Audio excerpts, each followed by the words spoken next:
Sir என்ன sir Vijay ரொம்ப அமைதியாவே இருக்கிறாரு, எதுவுமே பேச மாட்டேங்கிறாரு. இதுக்கு முன்னாடி என்னமோ ஒரு வளவளன்னு பேசிக்கிட்டு இருந்த மாதிரி, வெளியே சுத்திட்டு இருந்த மாதிரி சொல்றீங்க. எடப்பாடி திரும்ப திரும்ப விஜய் கூட்டணிக்கு வந்துருவாரு, வரப்போறாரு அப்படின்னு சந்தோஷப்படுறாரு சார். ஐஸ்வர்யா ராய கல்யாணம் பண்ணணும் பல பேர் ஆசைப்பட்டா. எத்தனை பேர் கல்யாணம் பண்ண முடியும்? ஒருத்தர் தான் கல்யாணம். தாவேகா தலைமை கழகத்திலிருந்து ஒரு அறிவிப்பு வந்திருக்கு. அப்படி இருக்கா? எங்க இருக்கு தலைமை கழகம்னு வேற இருக்கா? இவர் ஒரு நீதி வெல்லும்னு ஒரு வார்த்தையை சொல்றாரு, இதை எப்படி புரிஞ்சுக்கிறீங்க சார்? அது நீக்கு பதிலாக வேற ஒரு வார்த்தையை போட்டோம்னா அவர் தான் நம்ம பார்க்கணும். பட் அதை நம்ம ஓப்பனாக சொல்ல முடியாது. தாவேகா, அதிமுக, பாஜக இந்த மூணு கூட்டணி சேர்ந்துருச்சு அப்படின்னா அதிமுக பாஜக மூணு பேர் வாயிலே மண்ணு தான். Q&Q Pharmacy. Invest smart, earn extraordinary, guaranteed return, 100% buyback assurance. Q&Q Pharmacy.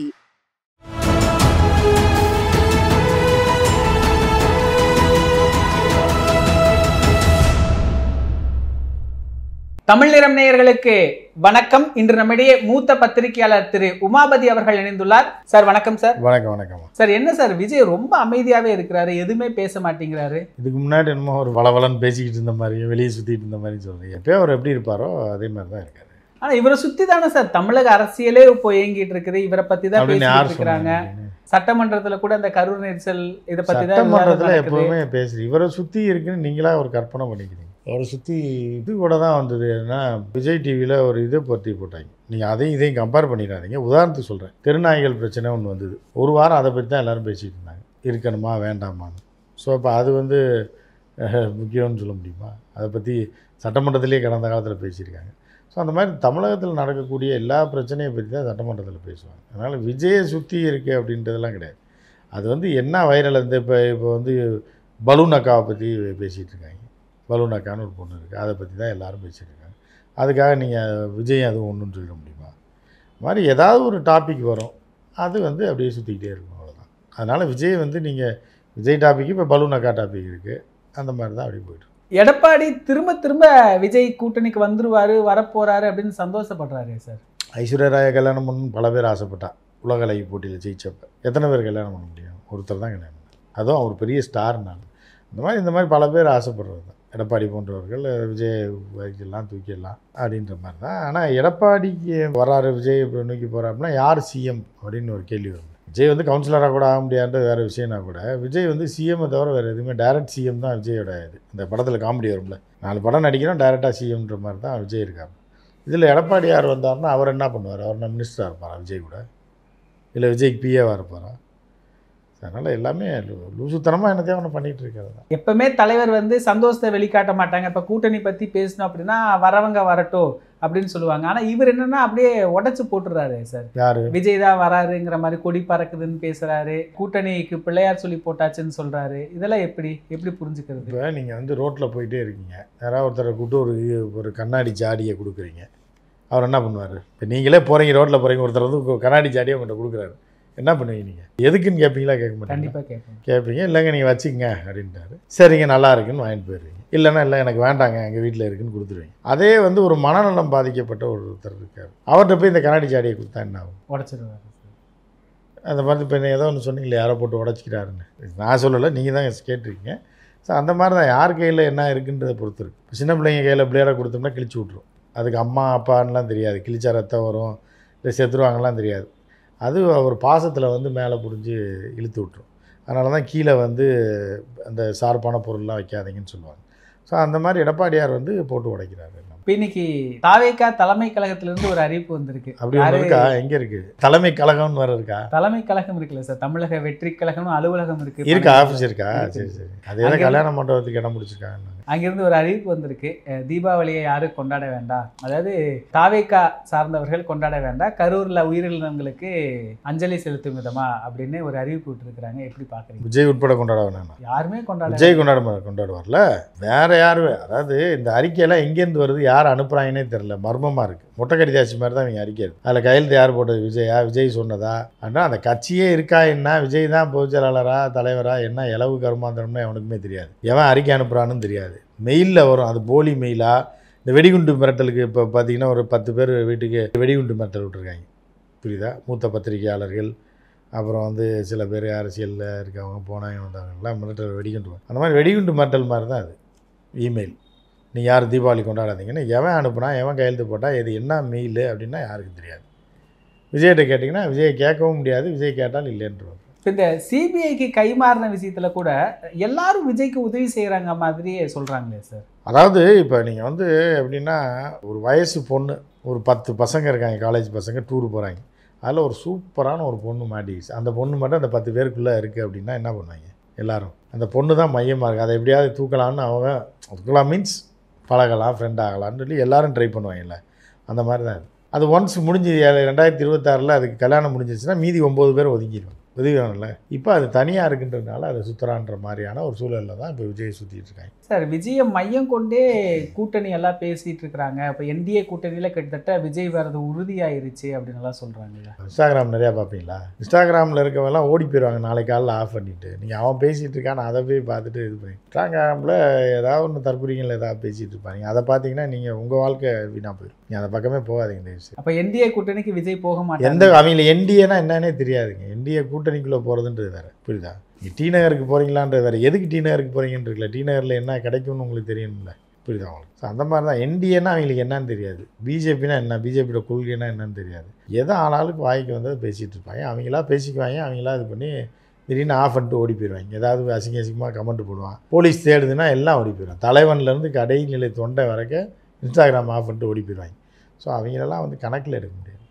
இந்த உச்சநீதிமன்ற தீர்ப்பு அந்த உத்தரவு கொடுத்துருக்குறாங்க சிபிஐக்கு மாற்றி விசாரணையில் ஆரம்பித்து விசாரிச்சுட்டு போயிட்டாங்களா? அது தொடர்ந்து இவர் ஒரு நீதி வெல்லும்னு ஒரு வார்த்தையை சொல்கிறாரு. இது எப்படி புரிஞ்சுக்கிறீங்க சார்? அது நீக்கு பதிலாக வேறு ஒரு வார்த்தையை போட்டோம்னா அப்படி தான் நம்ம பார்க்கணும். பட் அதை நம்ம ஓப்பனாக சொல்ல முடியாது. என்ன நடக்குதுன்னு பார்க்கலாம். ஆனால் சிபிஐ விசாரித்த எந்த வழக்கும் விளங்கினதா சரித்திரமே கிடையாது. டேட்டா சொல்லுது, நம்ம சொல்லலை. நீங்கள் வந்து அவருடைய விசாரணையில் அவர்கள் விசாரணைக்கு சாதகமாக வந்த தீர்ப்புகள்னு பார்த்தீங்கன்னா 2-3% கூட இல்லை. ஸோ அதனால் எல்லாமே ஒரு கேம் ஆடுறாங்க. மத்திய அரசு உங்கள் கையில் இருக்குது. ஒரு அடிமை மாட்டிக்கிச்சு, நம்ம இறக்கி விட்ட ஒரு ஆள் மாட்டிட்டான்னா புரியுதான் அவங்களுக்கு, அவன் காப்பாற்றுறதுக்கு எல்லாம் ட்ரை பண்ணுவாங்க. அந்த மாதிரி எல்லோரும் சேர்ந்து காப்பாற்ற ட்ரை பண்ணுவாங்க. அவங்களால் இறக்கி விடப்பட்ட ஆள் ஒரு சிக்கலில் மாட்டிக்கிட்டான் அப்படிங்கும்போது அந்த நபரை காப்பாற்றுவதில் தான் வந்து இது பண்ணுவாங்க. அந்த உத்தரவேங்கிறது அவசரமாக வச்சாங்க, அவசரமாக உத்தரவிட்டது அப்படிங்கிற மாதிரி. எந்த உத்தரவு? சிபிஐக்கு மாற்றின உத்தரவு. அது நீதிமன்றம் அவசரமாக விடும். அது எந்த இது இருக்கோ அதுக்கு தகுந்த மாதிரி அவர்கள் செயல்படுவாங்க அப்படின்றது. அது நீதிமன்ற உத்தரவை நம்ம ஒன்றும் பண்ண முடியாதுல்ல. அதனால தான் வந்து அது பல உத்தரவுகள் வந்துக்கிட்டு இருக்கும்போது அதை நம்ம சொல்ல முடியாது. அந்த தீர்ப்பை பார்த்தோன்னே எல்லாருக்கும் தெரியும் அது நடுநிலையான தீர்ப்பு, உண்மையிலே நீதிமன்றம் ஆர்வமாக இருக்குன்றது அதை பார்த்தோன்னே தெரியுது. இந்த தீர்ப்பை வச்சே தெரியுங்க. அதை அவங்கவுங்க புரிஞ்சுக்குவாங்க. இந்த போலியா இருவர்கிட்ட பாதிக்கப்பட்டவர்கிட்ட கையெழுத்து வாங்கி மனு தாக்கல் செஞ்சுருந்தாங்க. அதை எதுவும் பெருசாக நீதிமன்றம் கண்டுக்கிட்ட மாதிரியே தெரியலையே சார்? கண்டுக்காதில்ல. அது வந்து இது வந்து நம்ம ப்ரீ பிளானான்னு சொல்ல முடியாது. அவர்கள் ஒரு முன்தேதிட்டேன்னா முன்னாடியே தீர்ப்பு சொல்லிட்டாங்கல்ல. தீர்ப்பு சொன்னதுக்கப்புறம் ஒரு விஷயத்தை கொண்டு போனீங்கன்னா எப்படி? நீங்களே கொலகாரனே பிடிச்சி கொடுத்தா கூட தீர்ப்பு சொல்லியாச்சு போய்ட்டு வாப்பான்றாங்க. அப்படி தான் இருக்குது அந்த தீர்ப்பு. ஸோ அதை வந்து மக்கள் புரிஞ்சுக்குவாங்க எப்படி இருக்குது அப்படின்றது. இப்போ இந்த ஆதவர்ஜுனா அஃபிடபிள் கூட முன்னுக்கு பின் முரணாக இருக்குது. அவர் பேட்டியில் ஒரு விஷயம் சொல்றாரு. ஆதவர்ஜுனாவே முன்னுக்கு பின் முரணான ஆள் தானேங்க. அவங்க தலைவனே அப்படி தான். அப்புறம் என்ன அவங்க அஃபிடவிட் மட்டும் சொல்கிறீங்க? எல்லாமே டுபாக்கூர் தானே. அவங்கள போய் என்னத்தை அவங்க மனுஷனாவே கணக்கில் எடுக்க முடியாது. தெய்வமாக தான் பார்க்க. நீங்கள் தப்பாக நினச்சினாங்க, மனுஷனா பார்க்க முடியல என்ன ஒன்று. ஏன்னா தெய்வ பிறவிகள். இப்போ இவர் டெல்லிக்கு போய் கிட்டத்தட்ட கூட்டணி பேரத்தை எல்லாம் பேசி முடிச்சுட்டு வந்துட்டாருன்னு சொன்னாங்க. நீங்கள் வேறு அவன் போய் பூரியும் சால்னா சாப்பிட்டு ரூமை போட்டு படுத்துட்டு 4 நாள் போலீஸ் பிடிச்சுன்னு சொல்லி வந்துருக்கேன். கூட்டணி ஆச்சு. யார்கிட்ட போய் பேசினாப்புல? கூட்டணி ஆச்சு. யார்கிட்ட போய் பேசினாப்ப? எவனுமே நாயாக கூட மதிக்க மாட்டாங்க. சும்மா போய் அங்கே போய் ரூமை போட்டு தங்கிட்டு சரக்கை போட்டு படுத்துட்டு காலில் இருந்துச்சு வந்துருப்பேன். போலீஸ் பிடிக்குதான்னு பார்க்குறதுக்கு அங்கே போனால் தப்பிச்சிடலாம், இது நேபாள் வழியாக தப்பிச்சிடலான்ட்டுருக்கா. அங்கே போய் உட்காந்துருந்தாங்க. அதுக்கப்புறம் போலீஸ் பிடிக்காதுன்னு தெரிஞ்சு அவங்க சொல்லி விட்ட உடனே திருப்பி வந்துருக்கேன். கூட்டணி பேச்சுவார்த்தை மூஞ்சி முகரக்கட்டையும் பாருங்க. போய் கூட்டணி பேச்சுவார்த்தை மூஞ்சி எவன் கூப்பிட்டான் பேசுகிறதுக்கு? யார்கிட்ட போய் பேசினாங்க? ஏதாவது செய்தி வந்துச்சா, ஃபோட்டோ வந்துச்சா, பேட்டி கொடுத்தாப்லையா கூட்டணி பேசணுன்னு? நீங்களாக அவனை கிளப்பி விட்றீங்க. ஆளாளுக்கு ஒன்று கிளப்பி விட்றீங்க. கூட்டணி பேச போனால் பெரிய தலைவன் ஆக்கிறீங்க போல் ஒரு ஏஜெண்ட்டை. ஆனால் இப்போ என்ன பொது வழியில் பேசிக்கிறாங்க அப்படின்னா, இந்த விஜயை சுற்றி இருக்கிறவங்கள விஜயை வச்சு ஒரு ரேட்டை பேசி ஒரு பேரம் பேசி எல்லாம் முடிச்சுட்டாங்க, எல்லாம் பேசி முடிச்சாச்சு, கூட்டணி உறுதியாயிருச்சு அப்படின்னு எல்லாம் சொல்கிறாங்களே சார்? இல்லை, அதெல்லாம் இனிமேல் தான் தெரியும். விஜய் கூட்டணிக்கு இழுக்கணும்னு முயற்சி பண்ணிக்கிட்டு இருக்காங்க. ஆனால் விஜய் போனால் அதாவது சில பேர் சொல்லுவாங்கல்ல, நடந்தால் நல்லது, நடக்கலைன்னா ரொம்ப நல்லதுன்ற மாதிரி ஒன்று விஜய் வந்து எலெக்ஷனுக்கு முன்னாடி கூட்டணி சேர்ந்தால் எலெக்ஷனுக்கு முன்னாடியே அழிஞ்சு போயிருக்கு கட்சி, இல்லைன்னா எலெக்ஷனுக்கு அப்புறம் அழி, அவ்வளோதான் வித்தியாசம். இப்போவும் எடப்பாடி பழனிசாமி அவர்கள் இந்த கரூர் துயர சம்பவத்தில் பின்னணி இருக்குங்கிற மாதிரி தான் இப்போ சட்டமன்றத்திலையும் பேசியிருக்கிறாரு. அரசு தரப்பில் அந்த இடம் எனக்கெல்லாம் கொடுக்கல, முன்னாடி நாங்கள் கேட்டப்போ அது தகுதி வாய்ந்த இடம் இல்லைன்னு சொல்கிறாங்க, இப்போ கொடுத்துருக்குறாங்க நல்லா சொல்கிறாரு. இதெல்லாம் எப்படி பார்க்குறீங்க சார்? எடப்பாடியே ஒரு டுபாக்கூர்ன்றது இந்த எல்லாருக்குமே தெரியும். அப்படின்ட்டு எடப்பாடியெலாம் ஒரு தலைவராக அவர் சொல்கிற கருத்து, அவர்லாம் ஒரு கருத்து சொல்கிறாரு, அந்த கருத்தெல்லாம் வந்து நீங்கள் 4 இடத்துல போய் கேட்டீங்க அப்படின்னா அது ரொம்ப இதாக தான் இருக்கும். எடப்பாடியே ஒரு ஆகப்புரண்டு பார்க்குற, எடப்பாடியை மக்கள் தேர்ந்தெடுத்தாங்களா? மக்கள் முதல்வர் வேட்பாளராக அவர் நின்னாரா? கிடையாது. காலில் விழுந்து காலை நக்கி டயரை நக்கி பதவிக்கு வந்தாலும் வந்தவங்களே தள்ளிவிட்ட ஒரு அம்மாவாசை. அவர் சொல்கிறாருன்னு போய் நீங்கள் அவருக்கு சொல்கிற கருத்தெல்லாம் வந்து சட்டமன்றத்தில் அவர் உறுப்பினராக இருக்கிறதுனால தலைவிதியேன்னு உட்காந்து சபாநாயகர் கேட்டுட்டு இருப்பார். மக்களுக்கு எல்லாருக்குமே தெரியும் அவர் எவ்வளோ பெரிய டுபாக்கூர்னு. ஸோ அவரெல்லாம் ஒரு அரசியல் தலைவராகவே மக்கள் எடுத்துக்க மாட்டாங்க, அவர் ஒரு பெரிய மரியாதைக்குரிய மனிதனாகவே பார்க்க மாட்டாங்க. அதனால் அவர் கருத்தெல்லாம் மக்கள் மத்தியில் எடுபடாது. மக்களுக்கு வந்து எடப்பாடின்றது, எடப்பாடியாரை பொறுத்தளவுக்கு அவர் ஒரு டம்மி பீஸு, ஒரு காமெடி பீஸு அரசியலில் அப்படி தான் பார்ப்பாங்களே தவிர எடப்பாடியாரெலாம் ஒரு தலைவராகவோ ஒரு பெருந்தலைவராகவோ பார்க்குறதுக்கான எந்த முகாந்திரமும் கிடையாது. அதனால் அதை பற்றி பேசுகிறதே வேஸ்ட். எடப்பாடியார் சட்டமன்ற உறுப்பினராக இருக்கிறதுனால உள்ளே விடுறாங்க, அங்கே இப்போ உட்காந்துருக்காங்க. ஜனநாயக மரபுப்படி அதிக இடங்கள் உள்ள கட்சி வந்து எதிர்கட்சி, அதில் தேர்ந்தெடுக்கப்படுற எதிர்கட்சி தலைவர், இப்படி தான் போயிட்டுருக்கு அவர். இப்போது அதிமுக கூட தாவைக்கா சேர்ந்துருச்சு, அதாவது தாவைக்கா அதிமுக பாஜக இந்த 3 கூட்டணியும் சேர்ந்துருச்சு அப்படின்னா அதிமுக பாஜக 3 பேர் வாயிலையும் மண்ணு தான். 3 சேர்ந்தால் 3 பேர் வாயிலையும் மண்ணு தான் விழுவும். தனித்தனியாக இருந்தால் தனித்தனியாக மண்ணு விழுவும். அப்படி தான் பார்க்கணும். ஆனால் இப்போ இவங்களுக்கு வந்து ஒரு 30-35% ஓட்டு இருக்குது, தாவைக்காவுக்கு ஒரு 15% ஓட்டு இருக்குது, 50%. பாண்டைய பேட்டி எடுத்துகிட்டு வந்தீங்களா இப்போ போய்? பாண்டை எடுத்தீங்களா இப்போ போய்? சில மூத்த பத்திரிகையாளர்கள் சொல்கிறாங்க. அதான் சில டுபாக்கூர்களை பார்த்துருப்பீங்க, பார்த்தோன்னே அந்த எஃபெக்ட் உங்களுக்கு வந்துருச்சுன்னு நினைக்கிறேன். இவங்களாம் ஒரு 40 பக்கம் நோட்டை வாங்கி பேனா வச்சு எழுதிட்டு வந்து 35 இருக்குது, இவனுக்கு 65 இருக்குன்னு அவன் கதை விடுவாங்க. அவர்கள் தொழில் அதில் நம்ம சொல்ல முடியாது. மூத்த பத்திரிகையாளர்னால் அவர்களோட தொழில் அப்படி இருக்குன்றதுனால ஏதாவது பேசி தான் ஆகணும். ஏதாவது சொன்னால் இன்றைக்கி 35ன்னு வாங்கி, அது சாயந்தரம் போய் இன்னொரு இடத்துல 25ன்னு வாங்கி, இன்னொரு இடத்துல போய் 10ன்னு வாங்கி, அது மாதிரி சொல்கிறது தான். அதெல்லாம் இப்போ ஒருவேளை இவங்க இப்படி கூட்டணி அமைச்சிட்டாங்க, உன்னை உறுதியாகலை, கிறிஸ்மஸ் பார்ட்டின்னு சொல்கிறாங்க, கிறிஸ்மஸில் அறிவிச்சிருவாங்கன்னு சொல்கிறாங்க, இப்படியெல்லாம் போயிட்டுருக்கு. ஒருவேளை இந்த கூட்டணி அமைஞ்சு திமுக வெற்றி பெற்றுச்சு அப்படின்னா விஜயோட கேரியர் என்ன ஆகும் சார்? சினிமா வாழ்க்கை இல்லை அவர் கேரியர் திமுக வெற்றி பெறுதோ வெற்றி பெறல என்ன பண்ணுறது? அவர் வந்து 2027 ஒரு படம் ரிலீஸ் ஆகும், 2வது படம். இப்போ பிணநாயகனா ஏதோ ஒன்று எடுத்துகிட்டு இருக்கேன்ல, அது என்னது? ஜனநாயகனா. ஜனநாயகன் 2026 ரிலீஸ் ஆகும், எலெக்ஷனுக்கு முன்னாடி. அதுக்கு அடுத்து இந்த ஜனநாயகன் 2 வந்து 2027 ரிலீஸ் ஆகும். அது வந்து 27 வந்துடுவாப்புல, திருப்பி படத்துக்கு வந்துடுவாப்புல. அதுவும் ஓடுமான்னு சொல்ல முடியாது. அதுக்கப்புறம் அவரோட வாழ்க்கை அப்படியே தான் போகும். திரையுலக வாழ்க்கையும் காணாமல் இருக்கும். இந்த திமுக வாஸ் அவுட்டுன்னு பேசுகிறாங்களே சார், இப்போ நம்ம அவுட் பண்ணால் வாஸ் அவுட் ஆனால் இப்போ நான் உங்களுக்கு பிரச்சனை வரப்போ தான் எனக்கு வரப்போ தான் ஒன்றும் வராது. எலக்ட்ரானிக்கல் பாலிடிக்ஸில் அது மாதிரி நிலைமை இருக்கா? இல்லை, அதுதான் இப்போ திமுக வாஸ் அவுட்னா சரி வாஸ் அவுட்னு சொல்கிறோம் வச்சுக்கோங்க, அவ்வளோதான். வாஸ் அவுட் ஆனால் என்னப்போ? இப்போ ஏதாவது எல்லோரும் மருந்து குடிச்சா செத்துருவாங்களா? அதெல்லாம் ஒன்றும் இல்லை. அந்த உலகம் இயங்கிட்டே தான் இருக்குது. விஜய் ஜெயிச்சோடனே பாலாரும் தேனாரும் ஓட போதா கதவை திறந்தோடனே? அது ஒன்றும் கிடையாது. இன்னும் குலநாசம் தான் ஆக போகுது. சார் அப்படி ஒரு நடக்கவும் நடக்காது. அந்த மாதிரி விபரீதங்கள்லாம் உலகத்தில் அந்த மாதிரி நடக்காது. கொரோனாவே வந்துச்சு, ஆனால் ஒரு அளவுக்கு அது இது வந்து கொரோனாவோட மோசமாயிடும். ஜெயிக்கிற மாதிரிலாம் ஆச்சுன்னா அப்படிலாம் நடக்காது. இந்த மாதிரியான ஒரு சூழல் தான் இருக்குது. விஜய் அந்த துயரத்தில் பாதிக்கப்பட்ட மக்களை போய் நேரில் சந்திக்கிறாரு, அவர் இழப்பீடு தொகை சந்திச்சா என்னன்னா நாசமாக போனால் நமக்கு என்ன? அவன் ஒரு லூஸு தற்கொலைங்க, அது தற்கொலை கட்சி, அதில் ஒரு பாதிப்பு ஏற்படுத்திருக்கு. அவர் போய் பார்த்தான்னா இது எவனுக்கும் பாதிக்க போகிறதும் கிடையாது, நல்லதும் கிடையாது, கெட்டது. இவர் போய் பார்த்த உடனே அப்படியே உலை குதிச்சுமா அவங்க வீட்டில்? ஒன்றும் இல்லை, 20 லட்சம்னு சொல்லி ஏமாத்தினது தான். அவங்களும் வேணான்னா வேணான்றான். அவங்க தற்கொலையும் தான். அவங்க வந்து விஜயை பார்க்கணுமா, இல்லை 20 லட்சம் வேணும்னா, இல்லை விஜயை பார்த்தா போதுன்றாங்க. ஸோ அப்படிப்பட்ட ஒரு தற்கொலைகள் வட்டாரத்துக்குள்ளே இருக்கும்போது நம்ம ஒன்றுமே சொல்ல முடியாது. அதான் அவங்க பாடு, அவங்களுக்குள்ளே அடிச்சுக்கிறான், சாகிறான், பிழைக்கிறான், அது அவங்க பாடு. அதை பற்றி இவர் போய் பார்த்தான்னா பார்க்கல. இவர் போய் பார்த்த உடனே அப்படியே இந்தியா அமெரிக்காவை மாறிடுமா, இல்லை தமிழ்நாடு இதாகிடுமா? ஒன்று அவங்க ஏதோ தற்கொலை கும்பல் அதை கூட்டத்தோடு இருக்காங்க. அதுக்கு ஒரு தலைமை, அவன் போய் பார்க்குறான், பார்க்காம போகிறான், சாவான். அவனே செத்தா பரவாயில்ல, தூக்கு போட்டு கூட சாவாங்க விஜய்க்காக.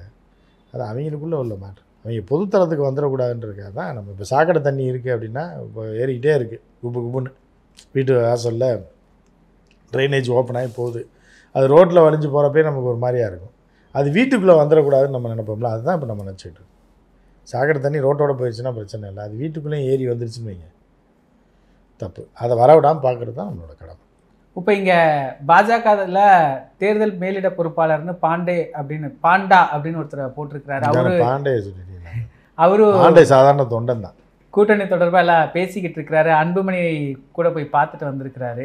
பேச்சுவார்த்தைலாம் நடந்துகிட்டு இருக்குது. எப்படி பார்க்குறீங்க சார்? அது நடக்க தான் செய்யும், எலெக்ஷன் இருந்தால் நடக்க தான் செய்யும், பார்க்க தான் செய்வாங்க. பாண்டே பூண்டே எல்லோரும் எல்லோரும் வருவாங்க. யாருன்னு வாயில் நுழையாத பேர்லாம் இருக்குது, எவனோ வந்து ஏதோ ஒன்று பேசிட்டு போவாங்க. அதெல்லாம் நடக்கிறது தான். எலெக்ஷன் வந்தால் அதெல்லாம் நடக்கிறது தானே.